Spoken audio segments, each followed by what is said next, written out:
J'imagine que l'on pourra créer un jour une école où tous les professeurs savent intéresser les enfants à ce qu'ils disent. Une école qui réveille tout le temps la curiosité de ses enfants. Une école qui ne joue pas seulement sur la compétition, mais davantage sur la collaboration entre les enfants, qui fait de véritables citoyens. Car comment voulez-vous être citoyen si vous devez tout le temps regarder si le voisin a une meilleure note que vous ? Ça fabrique des requins, et pas des citoyens démocratiques. Coupé !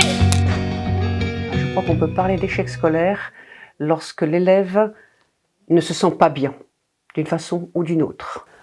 Quand l'élève n'a plus envie de venir en cours, n'a plus envie d'apprendre. On peut parler d'échec scolaire à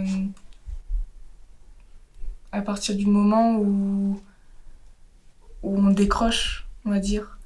Il y a, je pense, entre autres, le fait que toute une génération d'élèves a été aspirée par le collège unique et beaucoup d'élèves se sont retrouvés à suivre, je parle de ce que je connais le mieux, c'est-à-dire le collège, à suivre les 4 années de collège sans diversification des enseignants, des enseignements, des enseignants aussi d'ailleurs, et ça crée une lassitude et ça crée pour des élèves qui étaient déjà en difficulté en 6e, ça peut créer l'échec scolaire.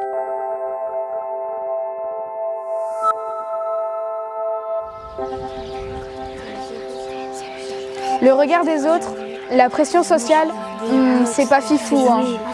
T'as eu 0. Moi j'ai eu 20. Oh là là.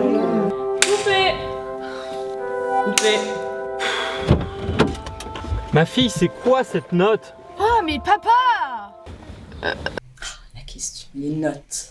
Discussion. Hein. Alors pour moi, les notes, ça veut pas dire grand-chose.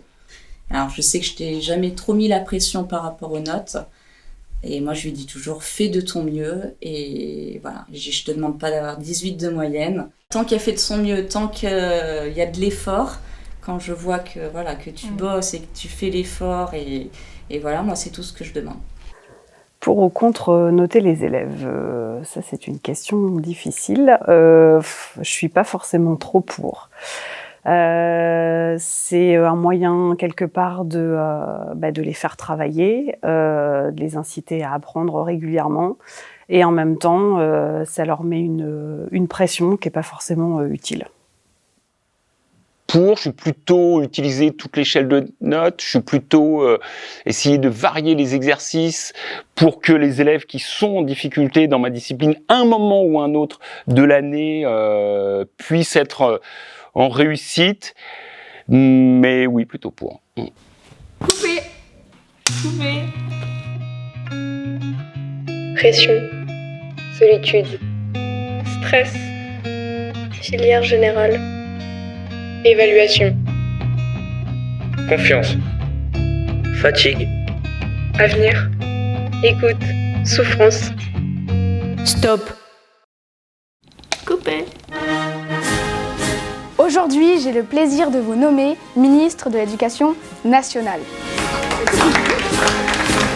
Je dirais que j'essaierai de changer le regard et les priorités sur ce qui est attendu des élèves en France. Je mettrai des gens en face des élèves parce qu'il n'y a pas assez de personnes qui s'occupent des élèves en échec scolaire. Peut-être dès la 5e, un enseignement général peut-être un peu moins dur et déjà quelques petites notions d'éléments de vie professionnelle tels qu'on peut le voir en classe prépa pro. Et on laisse de côté des tas d'autres qualités scolaires, des tas d'autres compétences scolaires comme la créativité, les capacités manuelles, l'empathie, qui sont nécessaires pour devenir des adultes et des citoyens debout sur ses 2 pieds. On les laisse de côté, on ne les valorise pas, on ne les travaille pas, on ne les enseigne pas.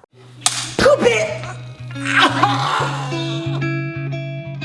Tout groupe humain prend sa richesse dans la communication, l'entraide et la solidarité visant à un but commun, l'épanouissement de chacun dans le respect des différences. Françoise Dolto.